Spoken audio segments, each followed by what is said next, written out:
This week on Listening to America with Clay Jenkinson, the death of Great Salt Lake.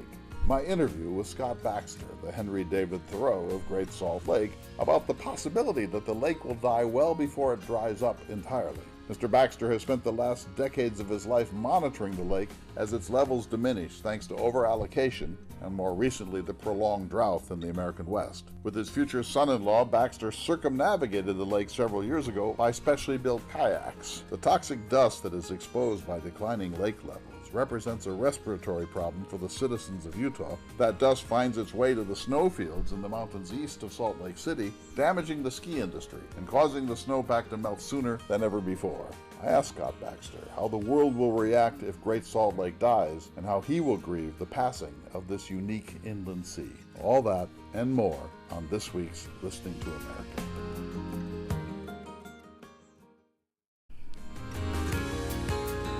Hello everyone, and welcome to this special edition of Listening to America with Clay Jenkinson. On my recent trip to the Four Corners area, Canyon Country and the Colorado River, I had the good fortune to interview Mr. Scott Baxter of Salt Lake City. Mr. Baxter could almost be regarded as the Thoreau of Great Salt Lake. Scott has been concerned for a long time with the drop in the level of the lake. In fact, unless there's a refreshing, the lake could die.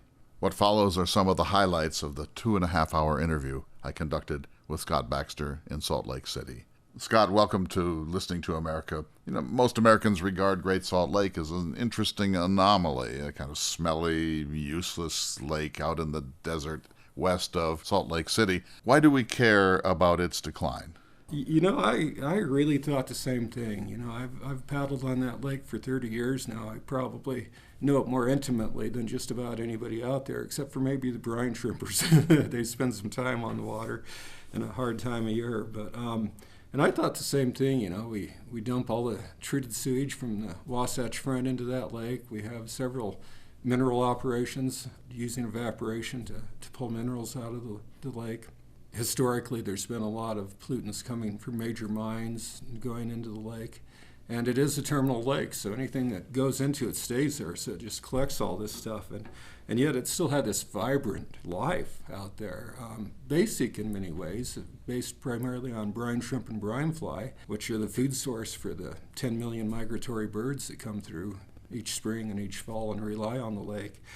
And you know, it's everything out there other than the birds, is uniquely adapted to live in that extremely harsh environment. They're called extremophiles. And the reason the brine shrimp and brine fly do so well, they'd be easy prey for a lot of other invertebrates in the water, but none of those other invertebrates can live in the water out there. So they do well. So you know, so through all these things we've done to the lake, and through the floods in the 80s, and then, you know, the droughts about the time I was born in 1960, 61, 62, it was going through a drought phase similar to this, not quite as bad as this, but pretty similar. Everything we've done to it, the lake just kept ticking, you know. It would change every year, but it would still produce this amazing food source that would attract all these migratory birds. And in fact, it became a more important area for the migratory birds as other saline lakes in similar areas failed in the country over the years. So there are birds like eared grebe that, you know, we used to get a portion of the population, we'd get more and more of that portion of the population coming through the lake each year. So it became more and more important from a bird habitat standpoint. And you know, we think of it as a desolate area that has nothing to offer, but actually when you paddle out there a lot, there's always surprises. You know, it's hard. It can be miserable out there. It's a very harsh environment. But you always find these little surprises. In fact, on the circumnavigation that we did in 2021, it was hard. It was late September, early October, so days were short.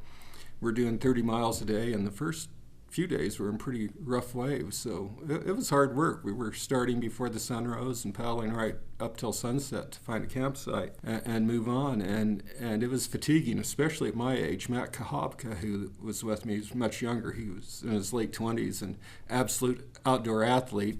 He probably held up better than I did, but it was hard work. But every time you just get wore down, you know, the lake would throw in those little surprises at you and add value to the trip. And even after 30 years of paddling on that lake, it's hard for me to go out there and not experience something new that I haven't experienced before. Scott, for those who may not know, what is a terminal lake? So a terminal lake, the Great Salt Lake is a unique place. So this area in the western United States and down into Mexico is called the Basin and Range area. And basically you've got north and south mountains oriented with very flat basins between them. The Great Salt Lake sits in the middle of the Great Basin, which is a contained basin, so the water that runs into the Great Basin doesn't go out of it. It doesn't go to any of the oceans. And that's what the Great Salt Lake is. It's this catch point. It's the low spot that catches the water from the Bear River, the Weber River, and the Provo River, and Jordan River. The Provo River eventually becomes the Jordan River. So it's the low spot that catches that water, and the water never leaves, and that's why you've got the salinity out in that lake. The water that comes into the lake through the streams erodes rocks and whatnot and brings minerals down from those rocks, and those minerals stay in the lake, and salt is one of the primary minerals that come into the lake. So the water comes in, but it never flows out. So the water never goes out other than through evaporation. So salt accumulates, and then there's other things that are even a little less friendly than salt, such as arsenic, which you hear a lot about now, mercury in highly saline water becomes methyl mercury, which is even a little bit more dangerous than mercury generally is. So all those things stay in the lake. So we think of Great Salt Lake accumulating salt the way oceans do, and without an outlet it can't be really refreshed. But you're saying there are also toxins from the history of mining in the lake. Toxins, even historic toxins from mining back in the 1800s made their way into the lake and have stayed there. And more recently, we've got a very large copper mine on the south end of the lake, and especially early in the years of that time period, a lot of pollution came into the lake. Then you have air pollutants too. You've got U.S. Magnesium, produces magnesium. In fact, about the only magnesium producer outside of China, very important strategically for the Western world. But they have a lot of pollutants too that affect the air quality, and that air quality comes into Salt Lake and also settles in the lake, that particulate matter. So yeah, anything that drifts over and settles ends up in the bottom of the lake. Scott, water flows into the lake almost every year from the Wasatch Mountains. How much does that refresh Great Salt Lake? When it's got water, it's pretty healthy. So if you go one level below brine shrimp and brine fly, you're looking at cyanobacteria, algae, and whatnot. And there's a life form in the bottom of the lake. It's called microbialite, quite often referred to as living rock. And the microbialite is a combination of a geological structure and a plant structure. And basically what you've got is algae growing on these structures, and through their photosynthesis process, they change the pH of the lake.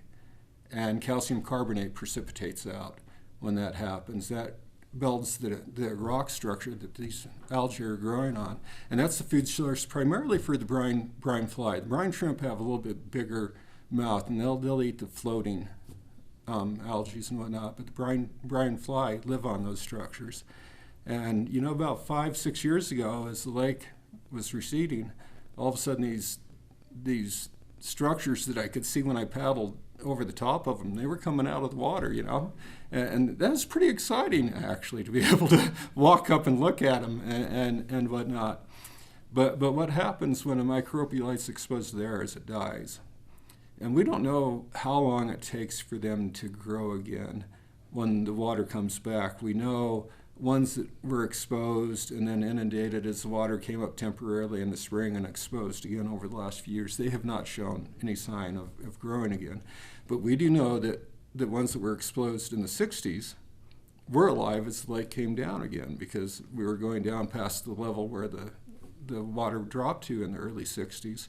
Nobody really researched that and watched that, so we don't know what that process is like. There are groups such as Westminster, who has the Great Salt Lake Institute program, that have taken chunks of microbialites and put them into aquariums and basically imitate the lake, and they're monitoring those to see how long it takes for that to come back. But when that food source collapses, it has a domino effect. When the brine fly leave, then that's the food source for an awful lot of your birds that are out there, and that has an extreme effect.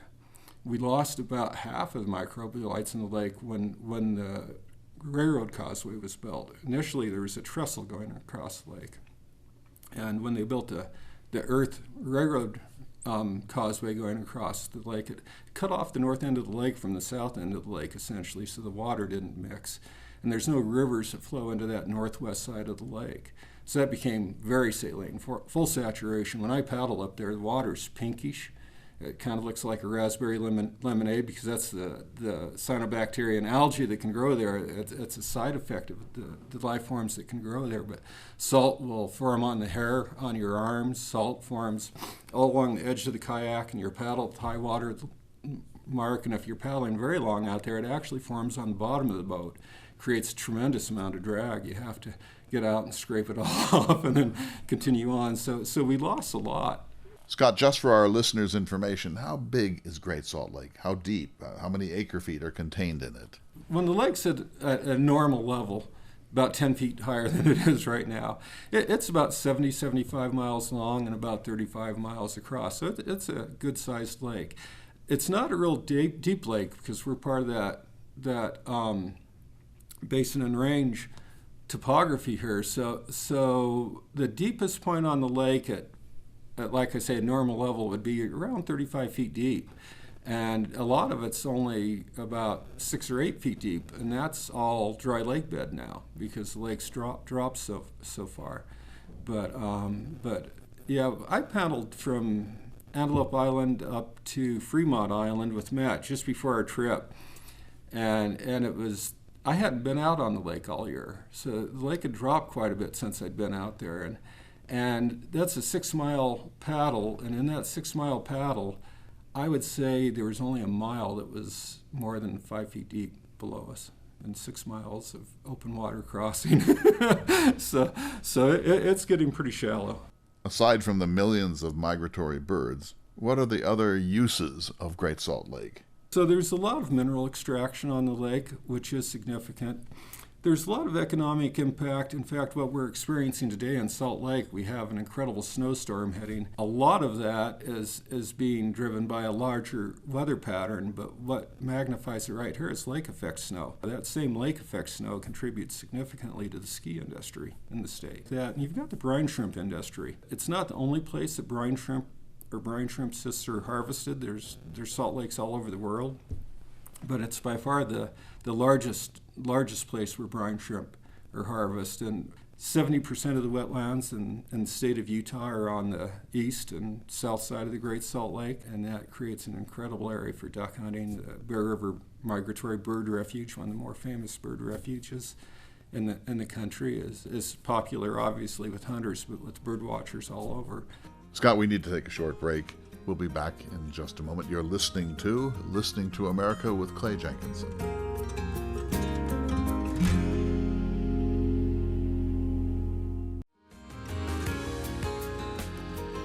I'm talking with Scott Baxter of Salt Lake City about the fate of Great Salt Lake. There's a great deal of irrigation in Utah. How much water is drawn out of the lake for that purpose?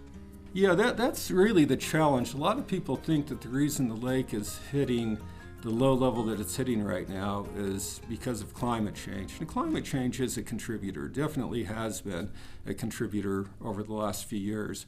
But it's not the biggest factor, not even close to being the biggest factor. The biggest factor is the water that we take for irrigation, for farming. So we are basically from every river that goes into the lake, the Bear River, the Weber River, and the Provo and Jordan rivers, that we are taking water away from those rivers for municipal use and for agriculture.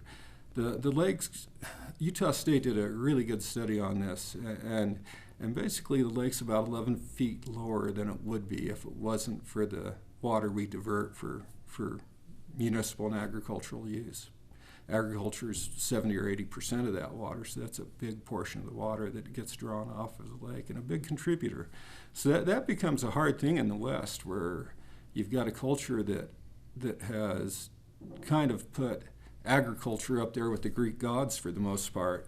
And you look at the Colorado River; they're caught in a similar situation. And again, we're taking a lot of water from that river for agricultural purposes. And you could argue that we over-engineered the Earth's ability to contribute that much water, and that's a strong argument. But on the other hand, the laws have all been written. The laws that were written in Utah and through most of the western United States, and really from the mid-'80s essentially, really protected the first user and really didn't protect water sources per se. In fact, illegal to not put water to beneficial use in Utah. Say that again. It's illegal. Yeah. There's a beneficial use policy and a first use policy. So the first use policies basically protected groups, mines, ranches, large operations, from having to share water with groups that would come in later on and want a portion of the water. It was protecting their business interests essentially. Much of that isn't really a homegrown thing. It was funded and financed, and investments came from the East and even Europe. Where you have the people that have that kind of money to invest, and so they got the original water rights. They really don't pay for the water. They couldn't pay for the water at the level that a home user pays for the water, and even come close to turning a profit with agriculture along the Colorado River or in Utah along the Wasatch Front. So the laws protect these individuals, and that's a challenge right now because the laws protect it, and agriculture is a basic form of production. A lot of things that a lot of us do for our careers, what I did for my career, that's just turning the dollar one more time, in a month's period. Agriculture actually creates a base product, and it is fundamental to keeping the economy healthy, having a base product like that. So it has its place, but as we deal with climate change in this area, as we deal with the effects of the Great Salt Lake that have been human caused from taking water from the sources that go into the lake, at what point does that legal right change? That legal right was created by man, right? We gave him those legal rights. And it was very logical at the time, but at what point does an alfalfa grower have the right to take water that will result in the collapse of a natural treasure and a national treasure? At what right does that grower have the right to take water that will create exposed lake beds and create dust storms with these heavy metals that we talked about blowing into the Wasatch Front where 2 million people live? At what point is that? It's definitely a question from an integrity standpoint, but legally they have that right. But at what point does that right end? And that's been the question all the way around the world. The Great Salt Lake's actually doing better than most terminal saline lakes in the world, but they all seem to have the same story. You have usually agriculture drawing off more water than what's sustainable for the sake of agriculture, normally selling their product outside of the country where the lake exists. And we do that here. About a third of our alfalfa goes to China. And eventually the lake collapses, which creates a health hazard for the local people, an economic collapse for the local people, incredible hardships for the local people. And we've seen this happen time and time and time again around the country. And we've seen it happen on the other side of the Great Basin as they started siphoning water off to feed Los Angeles, as Los Angeles was growing, areas such as Walker Lake. We saw the impact that created, but that was different because we were dealing with lakes that are much smaller, with much less exposed dry lake bed, and populations that were much smaller. With the Great Salt Lake, we're dealing with a huge population and an incredibly large lake.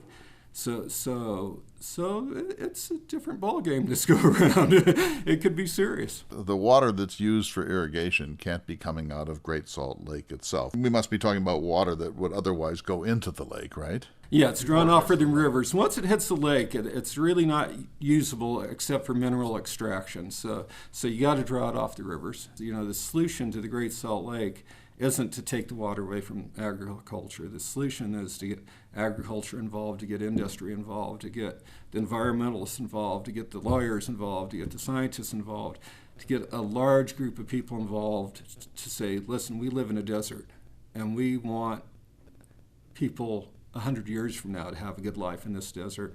What do we have to do to get there? You know, it's easy to point a finger at especially alfalfa growers, because alfalfa is a thirsty crop. It takes a lot of water. But in a lot of ways, it makes sense in the desert. Alfalfa's roots go down 15 feet, so they can capture water that other crops can't get. If you're in a drier year, you can take a harvest from alfalfa and you still had a harvest. You might not have had 4 or 5 harvests, but you had a harvest. And then you can stop watering it. It's quite drought tolerant, and it leaves ground cover that it slows down the ground erosion. So there's a lot of reasons to consider alfalfa, but what we're doing currently doesn't work. So it's like, how do you take those virtues of alfalfa and create a system where it works, where you can have the flexibility to change what you're doing with those farms based on the water availability? Scott, we fortunately live in a time when Native Americans are at the table on decisions like this, particularly in places where they have ancestral land and resource claims. I trust that the Native Americans are stakeholders in this discussion too. You know, decisions on high usually don't work too well. You know, one problem we deal with in the western United States are wild horses. And people love wild horses. And Wild Horse Annie, you know, she was very valid in her concern. Wild horses were being corralled and rounded up and treated really poorly to feed the dog food industry, essentially. And she was opposed to that. And the bill that came out of that in the early 70s wasn't a good bill because it stopped that, but it stopped your ability to really do anything with the wild horses, which don't have natural predators. You know, a mountain lion could take off a younger wild horse, but the wild horses live in the same area that cattle live in. And we've really, in my mind, unfortunately, but very validly from a ranching standpoint, reduced the number of predators in those areas because they can take domestic livestock also. So the wild horse is out there with no predator to keep its population in check. The populations grow enormously, and then they overgraze the range, which leads to soil erosion, which leads to permanent impact on the range. So the politicians made that decision back in the 70s because school teachers started telling their kids to go complain to mom and dad, and the politicians were afraid to take that on. They made a bill that didn't work. And now wild horses suffer because of it, the range suffers because of it, and we've got this mess that we can't deal with, and the only solution is really to round these horses up and put them on grasslands in the Midwest and pay exorbitant prices to to have them fed the rest of their life. And that's not good for the wild horses either. So we don't want a solution like that for the Great Salt Lake. We want a solution where the stakeholders are there. Agriculture, it's not a big part of our economy. It's 2 to 3% of the economy in Utah. It's not a huge part, but it's an important part.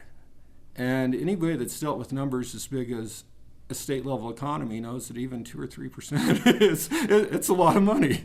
It's a lot of money. It's a lifestyle for these people, and it's a part of our culture. It's part of our history. So the solution involves them, and I think agriculture can continue to go forward. We just need to change how we do it, and maybe we need to look at times when we subsidize agriculture. That's not been set up well.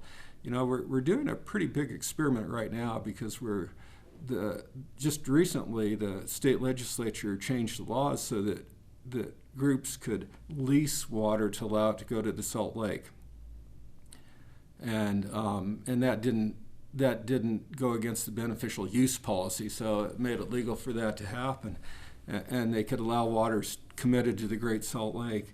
And there haven't been too many takers on that. When it was first announced, Kennecott stepped up and they did a short-term lease, which I think is still going for a couple more years at least. Just last month, the Church of Jesus Christ of Latter-day Saints announced a tremendous amount of water shares that they're committing permanently to the Great Salt Lake. Nobody's done anything like that yet. That wasn't expected by a lot of people in Utah. The church doesn't have a reputation of being very environmentally oriented, but I think they saw the potential impact on the population. I think there is some environmental orientation there that you really don't see. It's not a focus. Churches focus on, well, Mormon church will focus on the mission of Christ, not the mission of environmentalists. But at the same time, they see social issues, environmental issues as becoming part of that at some point. So it'll be interesting to see what that does, if that will snowball. They've committed to do more.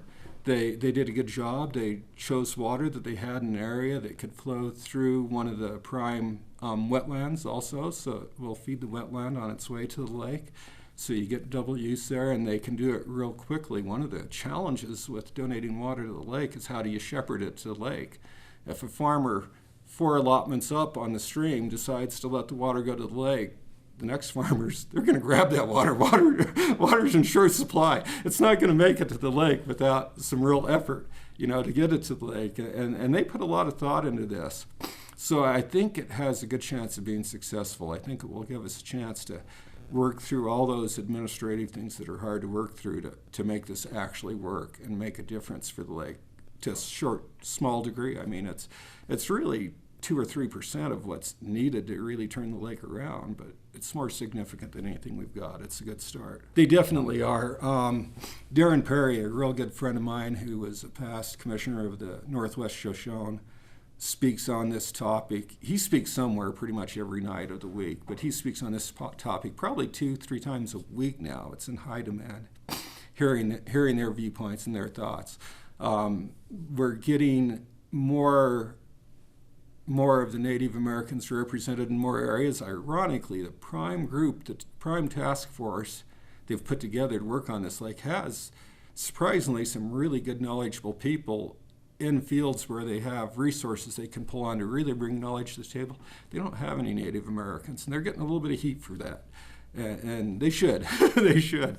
The Native American history here is amazing. If you look at the Wasatch Front and go back to Fremont era, Fremont were farmers, and they farmed in this area, and they settled in the very same places that the Mormon pioneers settled in when they came here, because it was areas where you had water supply and good soil for farming.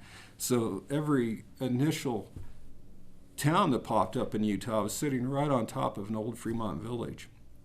Just north of where I live, in North Ogden, near Willard, where there's the North Marina for Willard Bay State Park, that sits on one of the biggest Fremont villages that we had in this portion of Utah. It was a huge population. And they eventually had to move out because the climate changed. They had ways to deal with temporary changes by moving around and whatnot with their farming, but the climate changed in a way that they couldn't survive anymore. So they had to move out, which created a lot of warfare down in southern Utah, where they kind of moved back to their ancestral grounds to a large degree.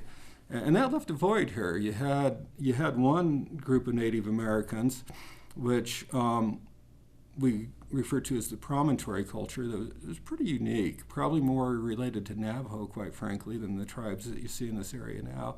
You still had hunter-gatherers wandering around, and then you had the Shoshone people, the Numic people that were moving from the Death Valley area across to Utah that eventually came here, and those pieces of culture from people from the promontory that stayed, other wanderers that were here, and the Shoshone eventually coming here, created the culture that we had when whites came into Utah. So you had the Northwest Shoshone from basically north of Salt Lake going north up into southern Idaho.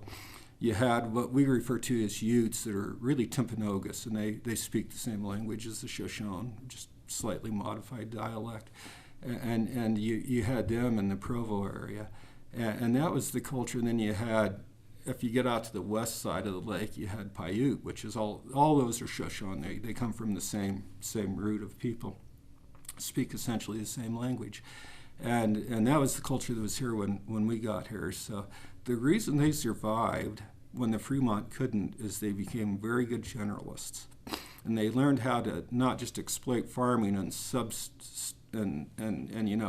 bring in a few extra things to survive on. They learned how to take advantage of everything. So So you could see them as the greatest environmentalists of all time, or you could see them as the most efficient exploiters of all time, because they would move. They weren't nomadic, but they were hunter and gatherers, and they would move and they'd take care of the pine nut, or take advantage of the pine nut harvest. They would go with their close relatives into Idaho and do salmon fishing. They'd even go with the eastern Shoshone and do buffalo hunts. But they harvested a lot of seeds, and seeds were not what most Native Americans really desired. It takes a lot of calories to process seed into something you can eat. So it wasn't a calorie efficient thing, but they learned how to take advantage of all of those things and really find a way to live in this environment. We didn't do that when we came in as Europeans. We tried to modify the environment to fit us. They learned how to fit within the environment. There's a lot we could learn there. The Fremont Indians, they came up from Arizona, southern Utah. The Fremont were the farmers that came up here, and so they farmed this country before we did. You know, it's everybody gives Brigham Young, the leader of the LDS Church that brought the people out here, credit for seeing the potential for agriculture here. You know, that was seen by several trappers that came through the area before him, quite frankly, looking at the streams coming off the mountain, saying, you know, with a little bit of effort, you could create some irrigation here and really have good agriculture. The Fremont exceeded at it long before we were here. And you know, the homesteaders, they would homestead in areas and there'd be like arrowheads all over the place around them. There's places by Boulder, Utah, where you can still see ditches that were made by the Fremont people. So they were here, and then they just completely disappeared because of the climate change they went through. But they were here, and they were here in great numbers. They weren't nomadic people wandering around in small numbers. These were belt societies with structures, with trading partners, with agriculture that were very established in the area. And Scott, we need to take a break. Stay tuned, everyone. You're listening to a special edition of Listening to America with Clay Jenkinson.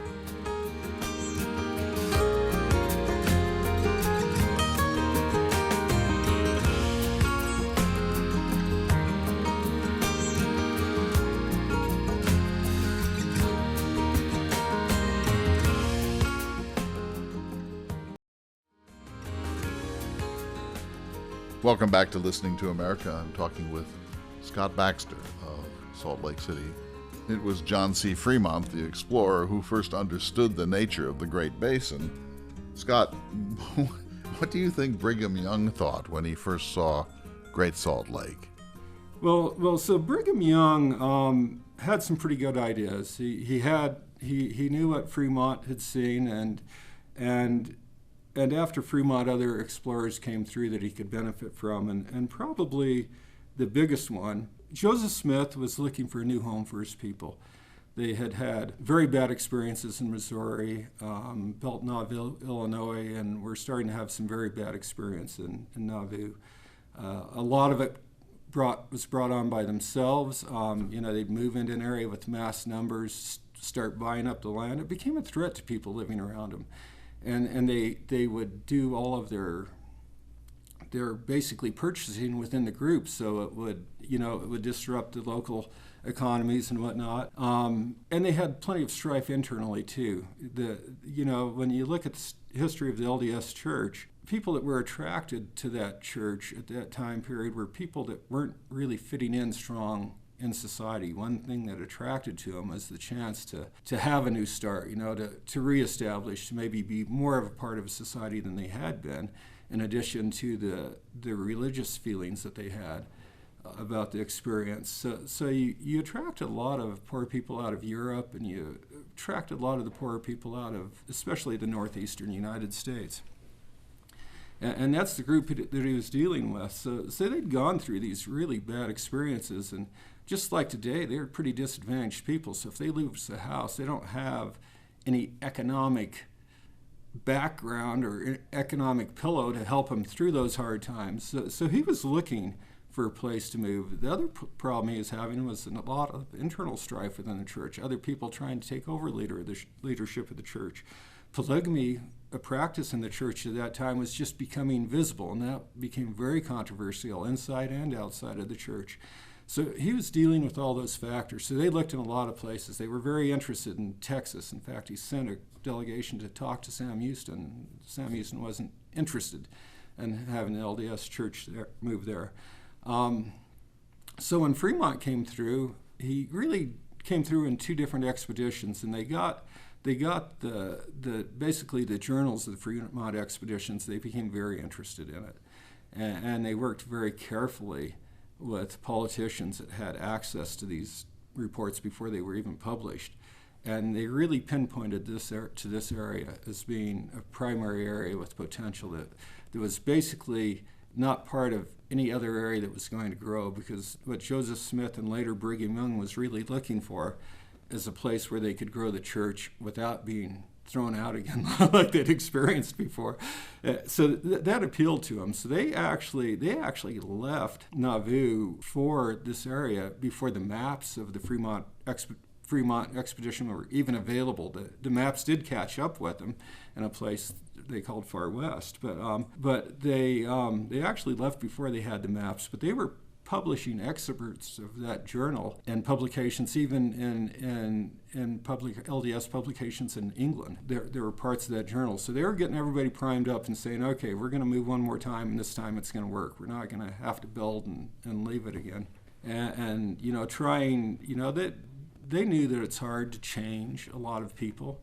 They were trying to get people geared up, saying this is going to work. And it was an incredible migration of people coming over here, and it was, for the most part, very successful, especially considering the lack of funding that was available for it. So it was a major change, and Fremont had a huge impact on that. In fact, a couple of years after they got here, Fremont presenting again to a group in Congress was, he talked about how valuable his expeditions were. He's trying to play his role of marketing himself, and he even commented, and the Mormons got one of the best parts.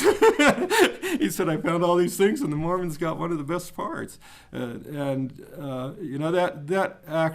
comment actually happened at the same time that the first LDS group explored the lake. They were in a small wooden boat they'd made called the Mud Hen, and Albert Carrington Island on the lake is named for him. They were doing their first exploratory river up the lake, so they went down the Jordan and over to Antelope Island and up to Fremont Island and then to Promontory Point and back. They were only out 5 or 6 days. I think they planned on taking 2 weeks, but they'd had enough at that point. They decided farming was easier than being a sailor, but yeah, so Fremont had huge impact on that. Fremont did go out to Fremont Island. That's why it's named after Fremont. It's had some other names. In a rubber raft made from India. And then he went on north again, but he came back around from the south and came into the area that's now Provo, Utah Lake, and experienced Utah Lake. And he knew the elevation of the Great Salt Lake because he did the work to peg the elevation, and he was accurate. I don't know if he did Utah Lake, but he kind of pictured the two lakes being connected. But he never saw the south end of the Great Salt Lake. He never saw the north end of Utah Lake. And Brigham Young even mentioned that confused him, because he was led to believe from the Fremont journals that those two lakes were connected. But you're right.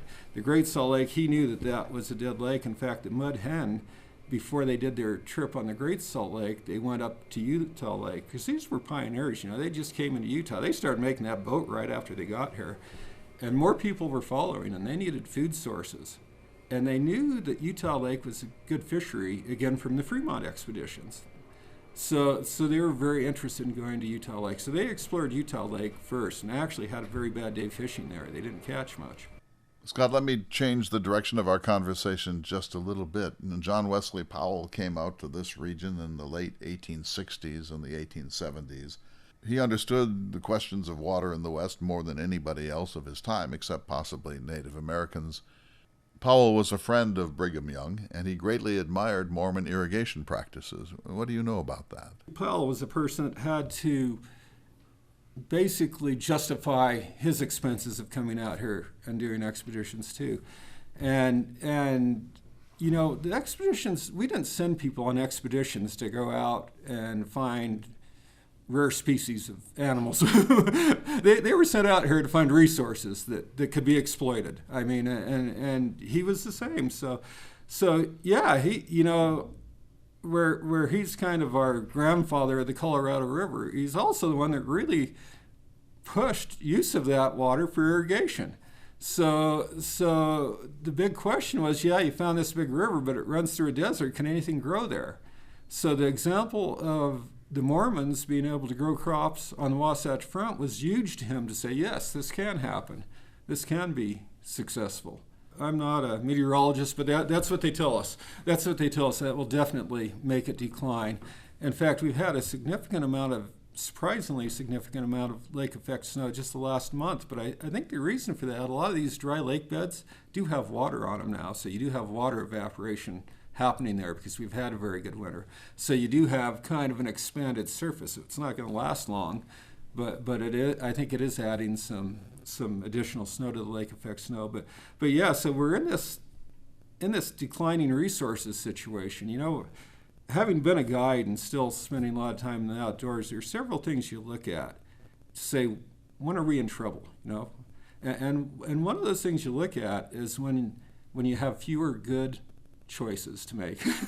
When your options become more and more selective and not as broad, you know you're starting to get into trouble. And that's time to really sit down and say, okay, do we have the resource to push through this with the options we have available, or is it time to back up and try something different and gain more resource or more options? So we're getting into that point right now. You know, we're pushing all of our water systems to the max. Development's very big in Utah also. So the domestic water, that's a little bit different than agricultural water. Not that you can eventually treat agricultural water to get there, but that's really becoming a push too. And you know, a lot of your politicians are realtors, so that's a big thing for them. You know, it's just like Powell saying, yeah, you can irrigate out of the Colorado River. They don't want anything to slow down that development that has led to their career being so successful. And that's one of the places we start to wonder, you know, are these legislative changes we're seeing really intended to help the lake? Or if you really want to be cynical, are they really going to only help development? If we cut back our water usage existing residents, will that just make water available for more development? It's a very valid question. If we go to agricultural practices that use less water, does that just mean that they'll irrigate more acres of crops? Will they still use all the water available? And the answer to that is most likely yes, not trying to point a finger or question the integrity of any of these people. But you see that example again, time and time and time again. You see it throughout the western United States. So every time we've used tax money to fund infrastructure that allows agriculture to be more efficient with their water use, it just means they don't lose as many crops or that they expand their operations. It doesn't mean that they take less water out of the environment. And that's a very valid concern. And that's one of the reasons you need everybody at the table to discuss that. You don't want to just assume that agriculture is going to be unethical here, but you need to look at the reality of what's happened and say, okay, this has happened in other places and it really didn't solve our solution. And eventually, if that lake goes down, agriculture is not going to work very well either.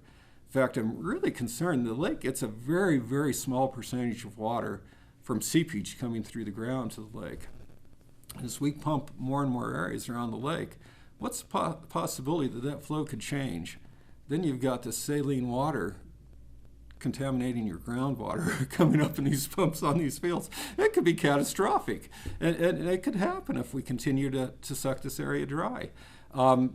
There are, you know, municipalities have some pretty smart people and they do some good things. And one thing that they've learned is that a lot of these aquifers that we use for water across the Wasatch Front can be replenished. And they've actually found the areas where you divert the water through basically gravel beds to get it down and replenish these aquifers. And they've established some fields to do that in near Provo and actually some at the base of Weber Canyon, and they're doing that this year. It's the first year they've had such a good winter that they have water to replenish some of those aquifers. It's a good use of water. I'd rather see it go to the lake, but it's a good use of water. I have an artesian spring on my property. It used to flow when I moved onto that property 30 years ago. It used to flow at probably 40 gallons to a minute. Now it's maybe 4 or 5 gallons a minute. It's changed a lot. It's changed a lot over the years. Scott, we probably wouldn't have contacted you had we not heard stories in the New York Times and the Wall Street Journal about the decline of Great Salt Lake. I'm very much interested in the attempts to refresh the lake, and I guess what I want to know is, what are the motives of those who want to refresh the lake? I'm guessing it's not, purely aesthetic, that they want the lake to thrive in its own terms. I'm guessing it has to do with dust storms and the consequences of the death of the lake. Is that correct? So if you look at what's driving the reform from a public standpoint, from the general public, I think definitely the dust storms and the impacts of those dust storms and the toxins are the biggest concern on their mind. There's a smaller population that wants to save the lake for the sake of the lake, but the majority of the population, that would be what's driving reform. From a political standpoint, which is where the laws are made, which really make a change, it gets more complex than that. That's definitely a part of it. I think there's also politicians that see there's federal monies to be had here, and they want those federal monies. So yeah, they'll turn the catastrophe into a money-making machine for them, and that will actually have some positive effects. It will give us money to do things like making agriculture more efficient, upgrading the infrastructure so there's less loss. Those things are all positive, but that's definitely a big factor, I think, on the political scene right now too. So it's a mixed bag out there, but the average person on the street is worried about the dust storms. That's what they're worried about. And they don't know too much about the lake. Just like you guys finding out about the lake when it hit the national media, people that live here found out about the lake the same way. Very few of them went out there, and if they did, they took the causeway out to Antelope Island by Farmington Bay, which has been more of a freshwater bay for years now because it's not mixing with the lake. Now it's just a canal, and that's where all the sewage from the Wasatch Front, it's treated sewage, but that's where it all goes. So you're talking about a body of water there that is nutrient rich. So you get quite an odor coming off of that. It goes oxygen depleted most nights out there in the summertime. Very different than the main Great Salt Lake. If you get out on the west side of Antelope Island or out to the east side or west side of the lake, which is hard to get to the west side, it's pretty remote out there. It's more of the brine smell that you would expect to smell at the ocean. It's still a brine smell, but it's a very different smell. But that's kind of the perception people had. Yeah, it's a stinky lake, but I don't want the dust storms either. That's kind of what you're dealing with here.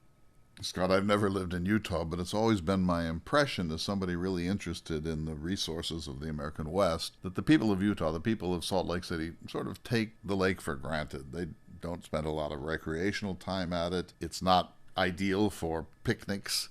My sense is that even here, most people sort of turn their back on Great Salt Lake. That's a very accurate statement. Yeah, there's not a lot of recreation. There are people that love the solitude on the lake. Very few of them actually get on the water. They'll go to the South Shore or go to Antelope Island where they can look out over the lake, and it's a great feeling to just sit there. There's a lot of emptiness. It's a healthy thing to do, and there's the advocates there. And then there's a lot of dedicated scientists from all the universities here that understand how unique this ecosystem is. And they have their circles, so that bit of knowledge gets out there a lot, but you're still not talking about a large portion of the population of the state being exposed to that. So that the vast majority of them, they might see a beautiful sunset over the lake from their house on the bench in Bountiful, but that's about as close as they get to the lake generally. Kayaking on it, there's very few people that kayak there. Some people will paddleboard, around the marinas where it's easily accessible, but they're normally within about three miles of a marina. The ski industry itself is becoming very aware of that, and they've really, really came alive actually just over the last 12 months to where this has become a primary focus for them. They understand how big of a threat that is to their industry.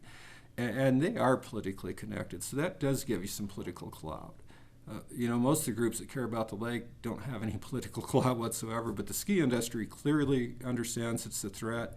It fits within their area to be sensitive about the lake from a natural environment also, so it doesn't, some groups have to be careful about coming out supporting environmentalists because it doesn't fit their culture that they represent. Well, the ski industry, very much higher economic, environmentally sensitive group, so it's a good storyline and it's a definite threat to the industry. So they are very committed and getting more committed all the time.